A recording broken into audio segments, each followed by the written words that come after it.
La producción de Otra Mañana se comunica con los nuevos Motorola Razr 60 y Motorola Razr 60 Ultra. Hello, Moto. El diputado colorado Gabriel Gurméndez presentó un proyecto de ley que propone modificar el régimen de retención de las cuotas sindicales con el objetivo de fortalecer la libertad de decisión del trabajador y establecer mecanismos de control sobre el destino de esos aportes. La iniciativa legislativa plantea 3 ejes: la necesidad de renovar anualmente el consentimiento para la retención sindical, la obligación de los sindicatos de informar a sus afiliados sobre el uso de los fondos recaudados y la prohibición de destinar esos recursos a fines político-partidarios. Además, se establece que las organizaciones sindicales con determinada magnitud en número de afiliados o volumen de ingresos deberán presentar informes de auditorías externas.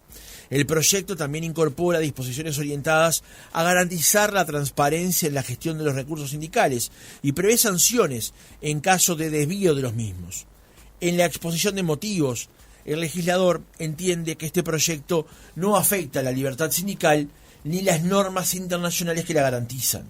¿Por qué un proyecto de ley de estas características entonces? ¿Y los sindicatos deben tener este tipo de controles? Lo conversamos en nuestra entrevista central con Gabriel Gurméndez, diputado por el Partido Colorado por el departamento de Maldonado. Francisco Morales, Otra Mañana. Gurméndez, ¿cómo le va? Buenos días, gracias por acompañarnos. Buenos días, un gusto de estar acá. Muchas gracias. El gusto es nuestro. Una primera pregunta antes de entrar al detalle del proyecto es ¿por qué? ¿Por qué entiende que era necesario tener un proyecto de ley de estas características? Yo creo que en la sociedad democrática en la que nosotros vivimos, afortunadamente, el rol de las organizaciones sindicales es un rol central. Está promovido por la Constitución, todos creemos que es algo importante, en el genuino trabajo de defender los intereses de los trabajadores. Este proyecto a Marcelo Abdala no le gustó. Marcelo Abdala dijo que era antisindical. En realidad es exactamente lo contrario. Yo le puse como título de transparencia sindical, porque la credibilidad, la confianza se da con la transparencia. A ver, en cualquier organización, pero desde un cuadro de baby fútbol, si juntás dinero para el propósito que sea, hasta organizaciones enormes y representativas, la obligación de rendir cuentas con los dineros que a ti te aportan es como algo absolutamente elemental que tú te debes a tus afiliados. En el caso de los sindicatos, manejan millones y millones de dólares que surgen de la cuota sindical, es decir, es el sacrificio del salario del trabajador que se le retiene una parte. No hay nada más importante para el trabajador que su salario, se le retiene una cuota. Entonces, ¿quién puede objetar o quién puede estar en contra de que en el ámbito de trabajo de esos sindicatos y de su propia autonomía tengan una obligación de rendir cuentas por los dineros que reciben de los trabajadores? Es de elemental transparencia, es de elemental responsabilidad. Los ingleses tienen una palabra que no sé traducir exactamente al español, la accountability, ¿no? Pero es precisamente eso, es explicar qué hiciste con los fondos. Yo creo que nadie se puede negar a eso. Creo que es una ley que obviamente colaboraría mucho a esa imagen de un manejo sano de las finanzas de los sindicatos, que son tan importantes, repito, son millones y millones de dólares de sacrificio de los trabajadores a través de esa cuota sindical que se les retiene. Voluntariamente sí, pero ahí está el otro tema del proyecto, y es que se habilita un mecanismo mediante el cual el consentimiento del trabajador para que se le saque una parte de su sueldo, que él sacrifica de sus gastos, de su familia, de sus necesidades básicas, requiera un consentimiento anual para que se sienta con la libertad de optar por mantenerla o eventualmente por irse, también quizá en gran medida en función de que esté satisfecho con el uso que se le dio a esos dineros.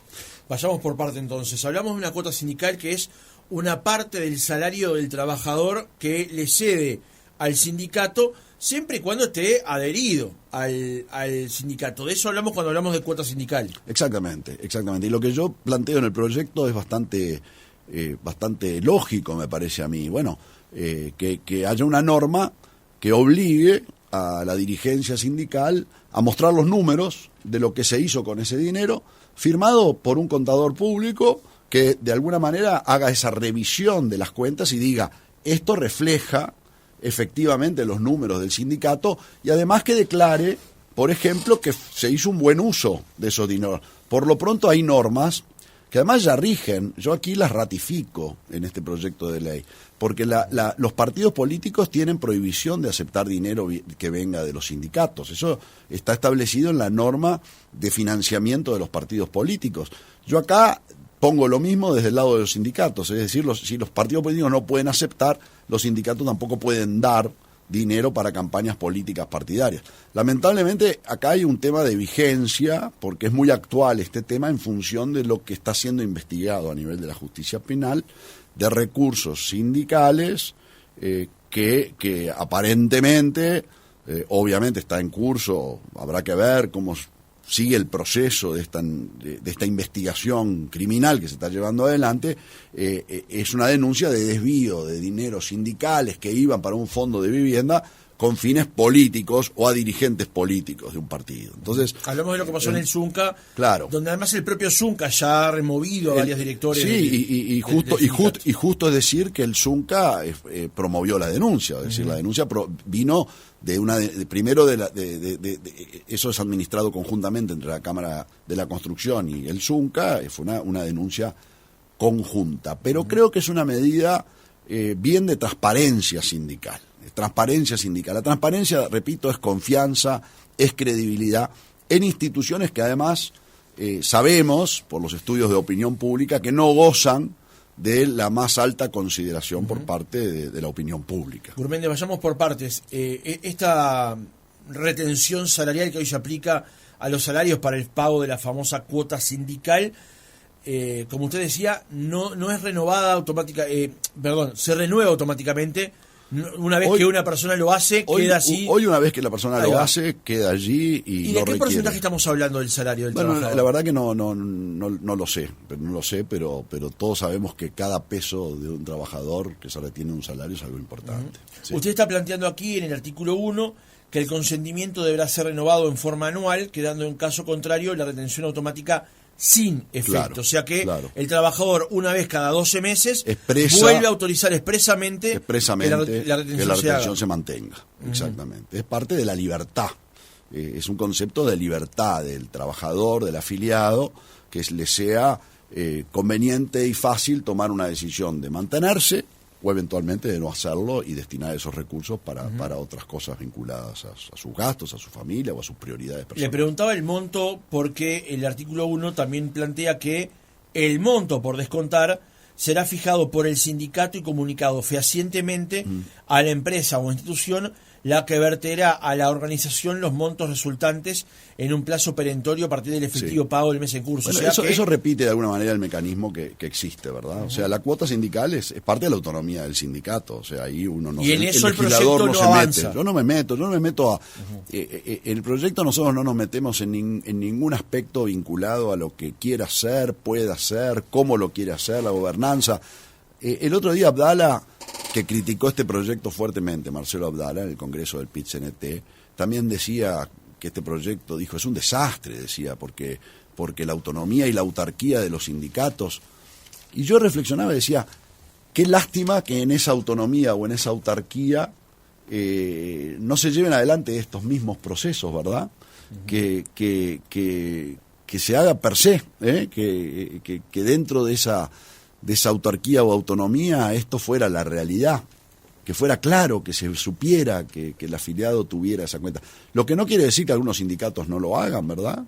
Es probable que algunos sindicatos no lo hagan. ¿Le consta que algún sindicato transparenta de esta manera esta situación? Ayer presencié una reunión entre colegas suyos y otras personas de distintos sindicatos. Obviamente no tiene el valor de una encuesta. Uno dijo, en mi sindicato nos muestran balances. Otros decían, a mí nunca me mostraron nada, yo nunca vi, la verdad que no sé realmente qué destino hay, pero esto también como la mujer del César, ¿verdad? Que tiene que ser y parecer honesta. Y entonces me parece que estas medidas siempre son a favor de una gobernanza más transparente, más clara, que daría mayor confianza. Quiero avanzar en algunos puntos más del proyecto antes de pasar a otros temas, Gurméndez. El proyecto plantea en el artículo 2 que todo sindicato receptor de cuotas sindicales deberá comunicar en forma fehaciente a sus trabajadores, en forma anual, el monto total percibido por este concepto e informar en forma detallada el destino dado a dichos fondos. Aquí hay dos temas. Primero es cuánto recauda por año un sindicato en relación a las cuotas que percibe. Exacto. Usted pretende, a partir del proyecto, que cada sindicato transparente estos montos, digamos, a los propios afiliados y la opinión pública. Sí, por lo pronto a los propios afiliados me parece que es la primera responsabilidad. Uno como directivo de un sindicato, como dirigente sindical o eventualmente de otras organizaciones, de un partido político, de una organización empresarial, de una cámara empresarial, se debe a sus socios, a sus afiliados, a sus suscriptores, a quienes aportan. Esa es la obligación primera. Y la otra parte de este mismo texto plantea que se informe con detalle cuál es el destino que se le dio a ese dinero. Sí, yo creo que eso es básicamente la presentación de estos estados contables. Pero a ver, ¿quién puede objetar algo tan claro como eso? Es decir, si yo doy... Bueno, Marcelo Abdala por lo pronto. Está bien, pero Marcelo Abdala representa esa opacidad. Yo quiero la transparencia. Creo que estamos situados ahí en dos cosas distintas. A mí me cuesta difícil de cualquier organización que se defienda la opacidad, que no se defienda esa rendir cuentas, es decir, mirá, tú me das tu dinero, yo lo estoy usando para esto, o sea, no termino de comprender quién puede sobreponer una especie de autarquía o autonomía, como dijo eso, al deber elemental de trabajar para a quien tú te debes, que es el obrero afiliado, el suscriptor. Esa lógica yo no termino de entender, una lógica de opacidad, una lógica de ocultamiento, es decir, defender públicamente que estás en contra de rendir cuentas y explicar qué haces con el dinero, es una lógica que yo realmente no termino de comprender. Una última pregunta con respecto a esto. El proyecto incorpora también que determinadas organizaciones, en relación al número de afiliados o volumen de ingresos, deberán presentar informes de utilidad externa, digamos. Sí. Dice de contador público, de revisión limitada o auditoría. La revisión limitada es un procedimiento de un contador relativamente más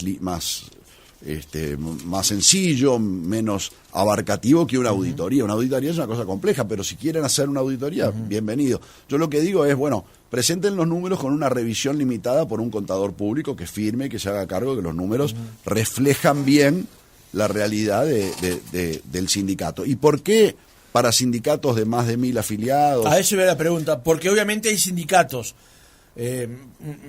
Vamos a poner un ejemplo. Una cosa es el sindicato de trabajadores del BPS. Exacto. Y otra cosa es el ZUNCA. Sí, yo creo que ahí lo que fue mi intención en el proyecto básicamente es no cargarle a sindicatos que quizás son más chicos con una obligación que al final también tiene un peso económico, un costo adicional que se puede absorber mejor en un sindicato más grande que en un sindicato más chico, donde además uno piensa también que la información, el uso del dinero, por razones, digamos, de cercanía, es más fácil de explicar y de entender que estas organizaciones tan grandes que manejan recursos millonarios en dólares. Me pareció que era ponerle esta obligación a algunos sindicatos más chicos, de empresas más, me imagino alguna empresa más chica, alguna empresa del interior, podía ser un factor limitativo o restrictivo de esa actividad sindical, y entonces me pareció que no era prudente. Pero en una organización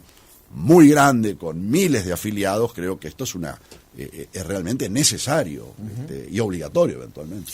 La última pregunta sobre el proyecto Gurméndez tiene que ver con usted ya lo ha dicho, que es la transparencia, el espíritu que lo guía en este tema. Ahora, blancos y colorados han cuestionado de alguna manera el funcionamiento interno de los sindicatos, entre otras cosas el tema de las votaciones secretas y demás. ¿Va en esa misma línea buscar transparentar los recursos? ¿O usted entiende también que parte de los recursos de los sindicatos, en algún caso, independientemente del tema penal que está siguiendo ahora el tema del ZUNCA, pueda tener otros usos? Bueno, ojalá que no. esto procura a la gente darle la garantía de que eso no es así. Yo puse sobre la mesa este tema me parece que es un tema importante, es un tema central, creo que no afecta a la libertad sindical, no se está metiendo uno sobre qué cosas el sindicato debe hacerlas ni cómo, simplemente un tema mínimo de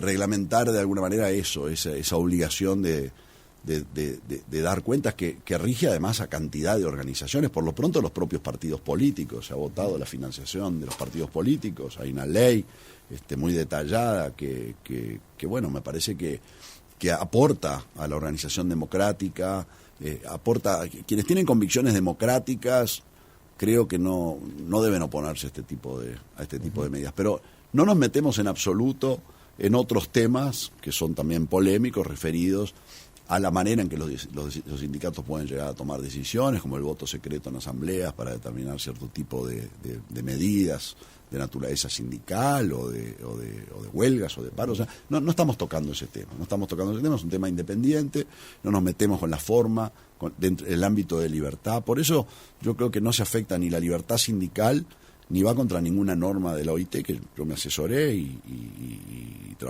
estuve consultando a abogados en ese sentido. Yo creo que es exactamente al revés, es una norma de transparencia sindical, es algo elemental dentro de una organización democrática el darle cuenta a quien uno se debe. Usted lo mencionó allí al pasar, ¿hoy los partidos políticos son suficientemente transparentes o son tan transparentes como esta ley le plantea a los sindicatos con respecto, por ejemplo, a cómo diseñan sus campañas electorales? En junio del año pasado hubo una nueva sanción de una ley que se vincula a la cuestión de los financiamientos de los partidos políticos, que creo que es un avance sustancial. Pero, por ejemplo, esa ley no alcanza las internas, por ejemplo. No alcanzaba, ahora ya alcanza. Afortunadamente, en las próximas elecciones eso va a abarcar también las internas. O sea que hoy podemos decir que el proceso de transparencia que usted reclama, por ejemplo, a los sindicatos, en las campañas de los partidos políticos se va a advertir. Y creo que sí, porque es lo que está sancionado como la ley, está funcionando, hay que hacer declaraciones del origen del dinero, hay que establecer incluso el uso, hay declaraciones juradas respecto a la aplicación de esos fondos en los medios de televisión, por ejemplo, hay controles entre la ORSEC y la Corte Electoral, o sea, ha habido normas sancionadas respecto al financiamiento de los partidos políticos donde hubo un avance. Bienvenidas todas las que se puedan proponer, bienvenidas, creo que esto es un proceso donde siempre se puede avanzar. Hasta aquí con lo que tiene que ver con el proyecto. Hemos citado a Marcelo Abdala en más de una oportunidad en esta charla. La semana pasada fue la apertura del Congreso del PIT-CNT. El jueves Marcelo Abdala hizo uso de la palabra. En el momento en el que estaba hablando, extraje una parte, él se refiere al querido Fernando en relación a Fernando Pereira. Y le hace este planteo político con respecto a lo que espera el movimiento sindical del actual gobierno para que, como dijo Abdala, no vuelva a la derecha. Vamos a escuchar lo que decía el actual presidente de la Central Obrera. Querido Fernando, definen sus esperanzas de cambio en una elección política y la misma no transcurre en algunas piedras angulares que signifiquen transformaciones que le lleguen a la gente para su felicidad y su disfrute. El peligro, como sucedió ante las dificultades de Dilma, sustituida por Temer, y que después vino Bolsonaro. Como sucedió, con mucho respeto lo decimos, en nuestra hermana República Argentina, ante el gobierno de Alberto Fernández, que concitó las esperanzas que luego fueron frustradas y la gente eligió a la barbarie de la extrema derecha. Si nosotros en este momento concreto y en este periodo no avanzamos en el trabajo de calidad, no avanzamos en que crezca la participación de la masa salarial en el Producto Bruto Interno, no erradicamos la pobreza infantil, no promovemos los cambios necesarios en materia de seguridad social, no construimos un presupuesto participativo con participación de los trabajadores, no desarrollamos la reducción de la jornada de trabajo sin reducción del salario, vivienda, salud y educación. Esto es, no establecemos una agenda de transformaciones. El peligro es que en definitiva, entre el 2030 y el 2035, la clase trabajadora organizada deba enfrentar el ajuste de cuentas de las clases dominantes por un gobierno aún más a la derecha que el que tuvimos entre el 20 y el 25. Por eso, la responsabilidad histórica de los debates, las conclusiones, las síntesis unitarias, incluyentes en este Congreso de nuestro PICNT. ¿Qué opina con respecto a este discurso de Marcelo Abdala y a esta consideración que hace? No, creo que Abdala siempre habla en forma muy amplia sobre muchísimos temas. Yo no dejo de percibir en ese discurso un sabor o un olor a antiguo, ¿no? Es decir, siento que se han quedado en esquemas ideológicos antiguos, sesentistas, confrontativos. Parece un discurso de otro tiempo, incluso cuando uno analiza algunas de las propuestas que se manejaron allí, algunos de los eslóganes que se manejaron vinculados al tema cubano, al tema americano, al tema... uno siente como que están en otro tiempo, obviamente demuestra una clara alineación, pero esto está dentro del ámbito de la libertad de Abdala de opinar. Claramente está en una situación de coincidencia con un partido político, ¿verdad? Es decir, está de alguna manera como mandatando al presidente del Frente Amplio a lo que habría que hacer desde el ámbito político. Son esas fronteras difusas que a veces resulta difícil clarificar. Yo no me quiero meter en eso, de si puede o no meterse en el tema político, promover. Lo que diría es que está profundamente equivocado, que al final del día los caminos que señala, sean sindicales o sean políticos, de los que está hablando Abdala, no son buenos para el país, no son buenos para el crecimiento económico del país, no son buenos para las oportunidades que se le pueden generar a la economía y al final a los trabajadores y a sus familias. Me parece que está equivocado en su concepción. Muchos de los anuncios que Abdala hace, a veces uno siente que parece que fueran en contra realmente del interés de generar empleo. Yo a veces siento y escucho con preocupación estas arengas, porque digo, aquellos que están en la decisión de promover una nueva actividad, de realizar una inversión, de llevar adelante actividades que generen empleo y trabajo en el Uruguay, cuando escuchan a alguien que se manifiesta con este lenguaje, de esta manera, y que anuncia incluso nuevos impuestos y más impuestos e incertidumbre respecto a las reglas de juego hacia adelante en materia de la actividad productiva que genera al final del día los trabajos que todos queremos para los uruguayos, digo, está equivocado. O sea, realmente creo que al final del día ese no es la mejor forma para mí de defender el interés de gente que hoy no tiene trabajo o de gente que lo quiere mantener. Uh-huh. Hay legisladores del Partido Nacional que hablan del FAPIT. Sí. Usted hablaba recién de una clara alineación entre el sindicalismo o parte del sindicalismo con el Frente Amplio.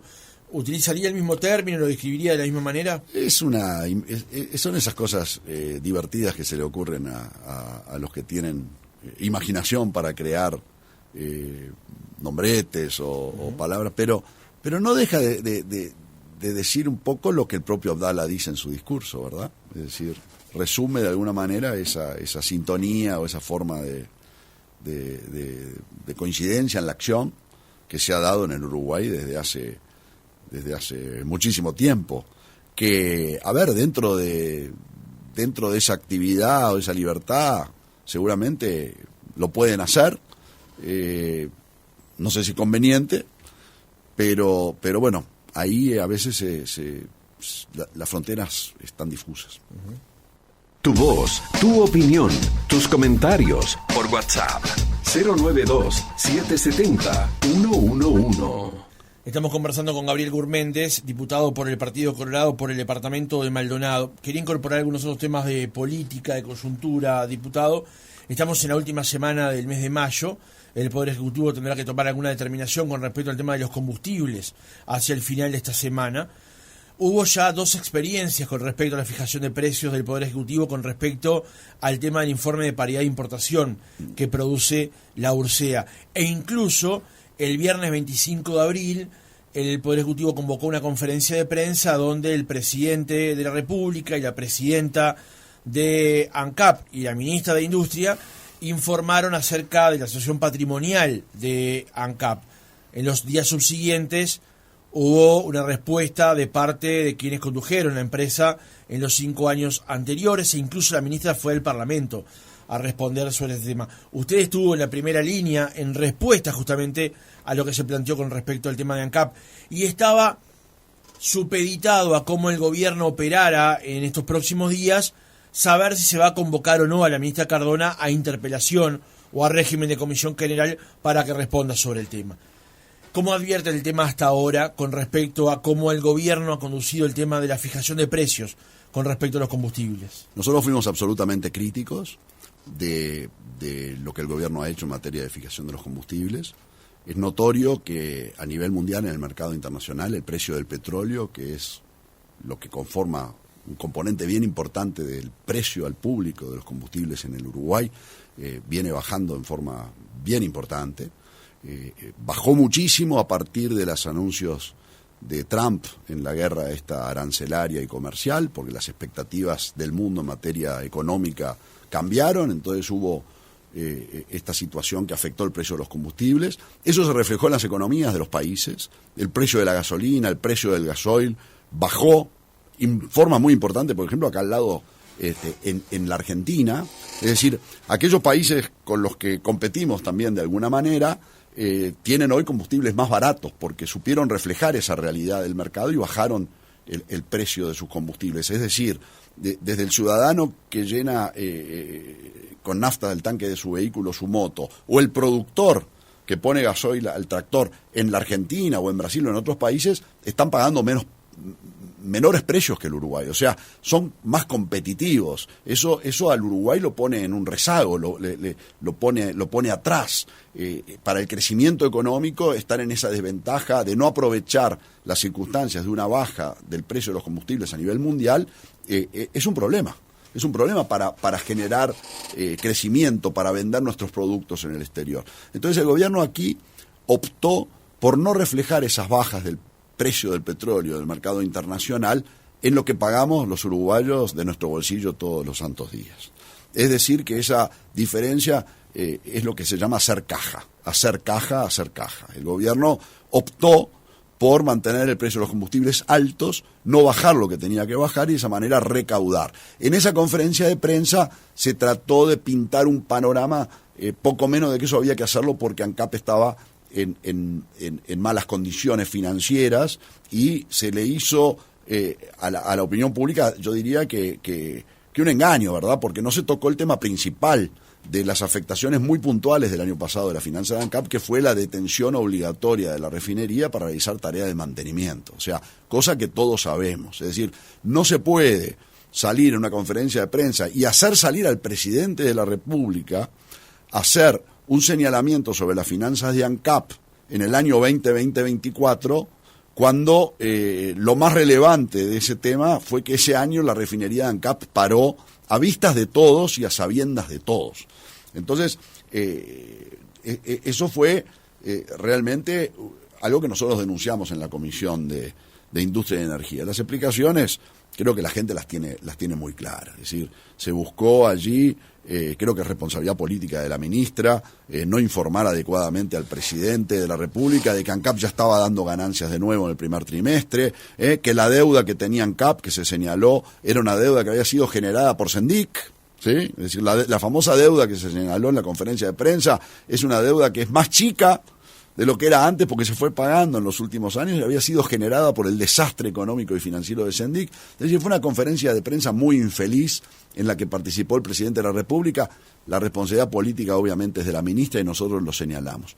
Pero ahora estamos a fin de nuevo de otro mes y en este mes, francamente, no hemos sabido nada nuevo porque la ministra dijo que iba, en pocos días había dicho en aquel momento, junto con el ministro Done, a explicar cuáles iban a ser las nuevas pautas del Poder Ejecutivo para fijar el precio de los combustibles, y también insinuó que, bueno, que el precio de paridad de importación se iba a tener en cuenta, pero no hemos tenido ninguna novedad de ese tema y ha pasado casi un mes desde aquel momento.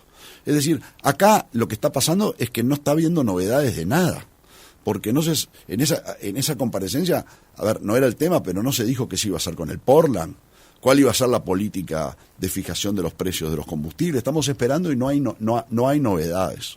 La ministra también había anunciado que iban a hacer una serie de acciones y que tenían previsto una serie de políticas para cambiar y promover más flexibilidad en la distribución interna de los combustibles en el país. Hace unos pocos días salió un decreto, y el decreto lo único que decía es una instrucción a la URSEA, la Unidad Reguladora de Servicios de Energía y Agua, que no hicieran nada, que por ahora no avanzaran en nada. Es decir, no hay avances, no hay anuncios. A nosotros además nos preocupó también la falta de transparencia. Siempre en el último gobierno, la URSEA publicaba el informe de los precios de paridad de importación. Es decir, primero se conocía cuál era la realidad del mercado internacional, cómo en función del precio del petróleo, del valor del dólar, del valor de los biocombustibles, se podía comparar el precio de la gasolina y del gasoil en el mundo como pauta para ver cómo se ajustaban los precios del combustible en el Uruguay. Es decir, el mecanismo que se estableció en la LUC tenía un componente de transparencia, es decir, informamos primero de esto y tomando en cuenta ese informe y un informe de ANCAP, después el Poder Ejecutivo determinaba el aumento de los combustibles. En el último aumento del gobierno, de este gobierno del Frente Amplio, nosotros estábamos ansiosos por ver cuál era el informe de la URSEA, qué decía el informe de la URSEA, y el informe de la URSEA nunca apareció, nunca se hizo público, y el precio de los combustibles se subió de un día para otro, y después nos enteramos, o el mismo día por filtraciones periodísticas, ni siquiera por haberlo publicado a tiempo en la página de la URSEA, nos enteramos que el informe de los precios de paridad de importación decía que el gasoil tendría que haber bajado de una manera sustancial, 6%. igual que en la Argentina. Entonces, eso realmente quedó con un sabor de poca transparencia de nuevo, que no fue una buena cosa. Y ahora estamos de vuelta, llegando a fin de mes y esperando cuál es la decisión del gobierno. De vuelta, en este mes el precio del petróleo bajó en el mercado internacional. Y también el dólar en el Uruguay bajó. O sea que estamos expectantes a ver qué va a decir el informe de la URSEA y cuál es la decisión que toma el Poder Ejecutivo. A ver si va a favorecer hacer caja para ANCAP o si va a favorecer el impulso del crecimiento económico, que es lo que el señor O'Donnell nos viene diciendo. O'Donnell nos viene diciendo que él percibe que el camino es el crecimiento económico. Él dijo que no va a reducir el gasto, que no cree que por ese lado se pueda resolver el tema de las finanzas públicas, que él cree que la medida es impulsar el crecimiento de la economía. Bueno, pues bien, estos precios de los combustibles no favorecen al que está produciendo, al que está cosechando el arroz o al que está haciendo un sembrado. La ministra, cuando concurrió a la Comisión de Industria, mencionó que el gobierno anterior tampoco había utilizado siempre el mecanismo de la URSEA, del precio de paridad de importación, para fijar los precios de los combustibles. Allí lo que se dijo es que en realidad cuando no se usaba siempre era para bajarlo más de lo que había recomendado la URSEA. La pregunta es, ¿este sistema que tenemos hoy de fijación de precios, por lo menos el que tenemos vigente desde la ley de urgente consideración, es el mejor? Es el que establece la ley que hay que cumplir, fue el que resolvió en el Parlamento. ¿Pero es el mejor? Yo creo que no. Yo soy partidario de la desmonopolización de ANCAP. Soy partidario de que haya la mayor competencia y la mayor flexibilidad en lo que es la distribución de los combustibles en el mercado local. Es decir, el precio del combustible al público se compone de varias cosas. Una parte es el precio del petróleo, el que compramos, el que importamos, el país no produce petróleo. El otro es el componente de todos los costos internos, desde que sale de la tablada hasta que llega al surtidor, ¿sí? Hay distribución, hay fletes, hay camiones, hay los márgenes de ganancia de los distintos actores, están los gastos en la propia estación de servicio, los pisteros, todo lo que compone el costo interno de la distribución, y después están los impuestos. Yo creo que lo mejor que le puede pasar al ciudadano, al consumidor, a la economía uruguaya, es que los precios que pagamos del combustible surja del mercado de alguna manera que nos demuestre que estamos pagando el precio justo. Si no hubiera un monopolio para la importación de combustibles o de refinados, si hubiera normas que permitieran más competencia, más flexibilidad y más transparencia en el mercado de distribución local, creo que cuando pagáramos el combustible tendríamos la sensación de que estamos pagando el precio justo, el precio competitivo, el precio más eficiente de la economía. Me parece que es por ahí. Pero hoy el hecho de que exista una refinería de estatal y una petrolera sin petróleo como ANCAP también implica un buffer, que cuando el precio internacional se dispara haya una forma de controlarlo y que no tenga un impacto, por ejemplo, en lo que usted plantea, la producción. Es que al final, ¿quién termina tomando esas decisiones por nosotros? ¿Quién termina pagando? Terminamos interviniendo. Ahí vamos a un tema conceptual, entonces que el gobierno debe intervenir en todas las cosas y fijar todos los precios. Es decir, el modelo de ANCAP es un modelo raro, ¿no? Es un país que no produce petróleo y que tiene el monopolio de la importación y de la refinación. A ver, en América Latina o en América no hay ningún país que tenga este modelo, salvo Cuba, ¿verdad?